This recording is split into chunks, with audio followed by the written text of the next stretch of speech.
Juan Kapitulo 6, versikulo 35. Si Jesus miingon kanila, "Ako mao ang pan nga naghatag sa kinabuhi. Ang muari kanako dili nagayod gutomon, ug ang mutuo kanako dili nagayod uhawon."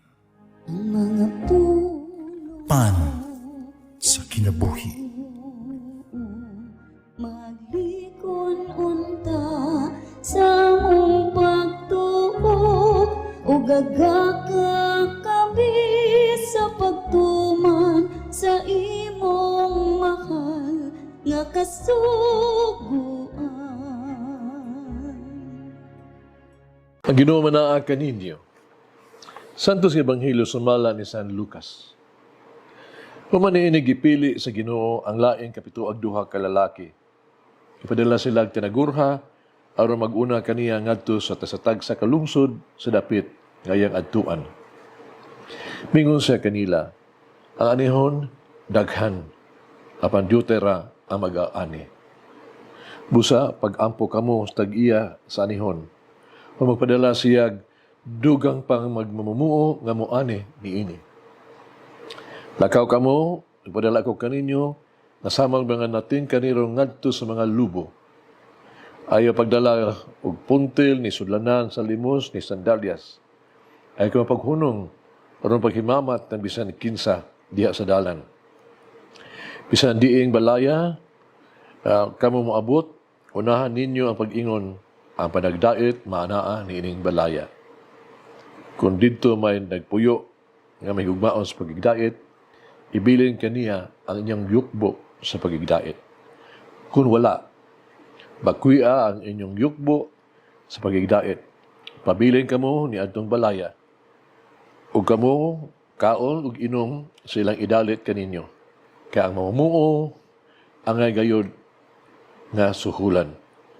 Ayaw kamo pagbalhin-balhin gikan sa usa ka balay ngadto sa lain. Kung wato kamo sa usa ka lungsod o dawaton kamo nila, kaon sa idalit kaninyo. Ayuha mo masakiton ni atong lusura. Usultihi ang mga tao dito, hapit na maabot kanila ang paghari sa Diyos. Ang Ebanghelyo sa Ginoo. Pasalamati ang Ginoo kay siya maayo, ang iyang gugma mulungtad hangtod sa kahangturan.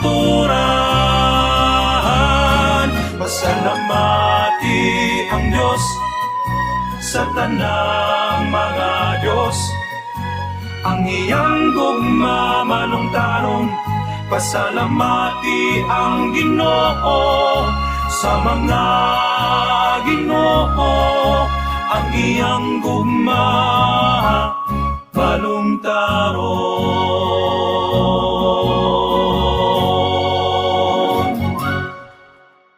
Ang Ebanghelyo karong adlaw usa kini ka advice o katambag alang kanato nga nag-alagad sa Dios. Ug kini dunay tuwa-tuga kining iyang mga tambag. Duha kini. Una, nga si Jesus nagsulti kanato nga bisan kinsa nga magtrabaho alang sa Dios, dili usa ka tawo nga gitawag tug negosyante, nagnegosyo. Wala siya mabalakas sa mga iyang makuha. Isa concern ni ana. Kinahanglan niyang ibulag ang iyang kaugalingon sa mga komisyon gikan sa pagtrabaho aron lang makakuha og usa ka butang. Siya nagbuhat sa mga buhat sa Dios, nagrepresentar sa Dios. Ang iyang intereses lamang sa Dios. Nabalaka lang siya kung unsa iyang mahatag, kung unsa iyang mahimo, o kung unsa iyang matuman alang sa ngalan sa Dios. Wala niya igsapayan ang iyang kaugalingon kung unsa ang iyang makuha o kung unsa ang iyang mahimo. Andam siya paghatag ug dili pagpangayo. Siya naa alang sa krus ug dili tungod sa korona o sa himaya. Si Jesus lamang ang iyang gisunod ug wala magtinguha sa ubang mga butang ug alang sa personal nga mga motibo. Iyang gibuhat ang mga butang tungod sa Dios ug alang kaniya. Ang Diyos lamang ang iyang kausa. Ang Diyos lamang ang iyang ganti. Ikaduha, sultihan kita ni Jesus, kaya bisan kinsa nga mo mag-alagad alang sa Diyos. Kinahanglan, dili siya concerned, mabalaga kay sa magkapuli kay sa material nga butang. Concerned with material things. Himanuan niya ang iyang mga tinunan nga dili magdala og puntil nga kwarta, walay sako, walay sandal. Busa ang sumusunod ni Jesus, misalig sa Diyos ug dili sa salapi. Misalig siya sa providensya sa Diyos ug dili sa bisan unsay koneksyon sa tao. Nagtuo siya sa gahom sa Diyos, dili sa kagulingong abilidad. Siya nagpasakop sa kagalingon sa mga pamaagi sa Diyos ug dili sa bisan unsang material nga mga butang. Ngano nga usa ka sumusunod ni Jesus, dili kinahanglan magdala bisan unsa alang sa panaw. Para nako, na itulo ka rason. Una, itungod kay ang Diyos go dili gayud mohunong paghatag kanato sa tugi kinahanglan ng kinabuhi. Ang Diyos dili gayud mohunong sa pagpaambit kanato kun unsa gyud ang ato ang gikinahanglan alang sa atong kaluwasan. Ang Diyos mohatag unsay kulang sa atong kinabuhi.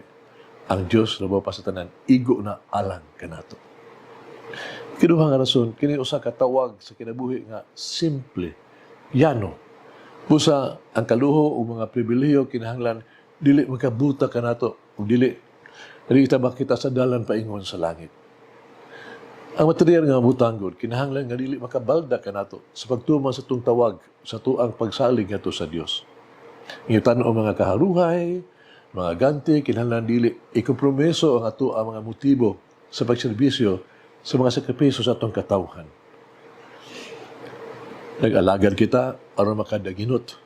Naghago kita alang sa Dios tungod sa gugma ug alang kaniya ug sa iyang katawhan. Nagtrabaho kita alang sa Dios aron madala sila ngadto kaniya. Ikatulo, kini usa gagamahanan kay mensahe sa atong gikuha nga gikuha nato ang langit ingon ato alang bahandi. Atong gikonsiderar ang Diyos mong ato ang labing dakong ganti. Atong gikuha si Jesus ang iyang krus isip atong purong-purong sa kinabuhi sa himaya.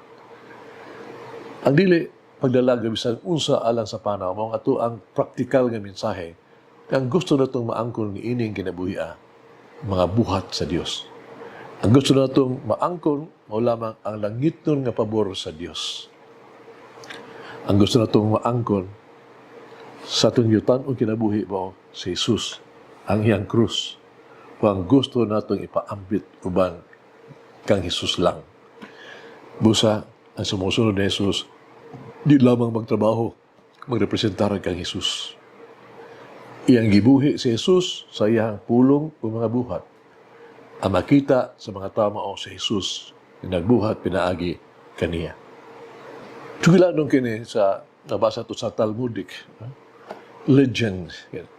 So sa katawang itawag to si Ben Alminadab. Bata lang kay siya. Apan, may barug siya, uban si katawhan, des may bayon sa pulang dagat, the Red Sea ba. Ang mga Egyptians, no, diha sa ilang luyuna, mainit yung naggukod kanila sa mga Israelita. O kini si Ben, o mga Israelita, nakaabot na sa baybayon sa lawong kaayo nga peligroso nga katubigan diha sa Red Sea. Mura na silang napriso. Pan si Moises, nagsugo kanila, pagpadayon latas sa dagat. Ang mga salitang tanan nagduha-duha, nangahadlok.